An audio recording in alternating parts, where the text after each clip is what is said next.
Friends ഒന്ന് കണ്ടു നോക്കി, വളരെ രസകരമല്ലേ? ഒന്ന് കണ്ടു നോക്കി, ഈ കോമഡിയാണ് അത്.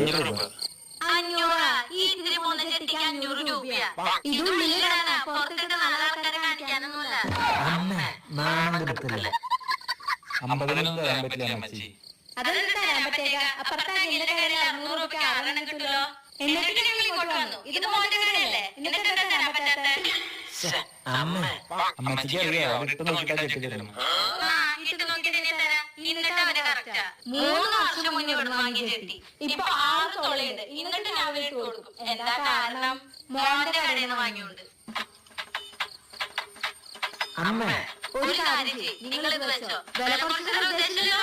ഇവനൊന്നും രണ്ടെന്നാലും ഇവിടുത്തെ ചെട്ടി ഇടിയിപ്പിക്കില്ല. ഈ ചെട്ടി അവൻ ഇട്ടോട്ടെ. 3 കൊല്ലം 6 ഓട്ടം വന്ന ചെട്ടിയിൽ ഇവിടുത്തെ ചെട്ടി വേണ്ട മോനെ.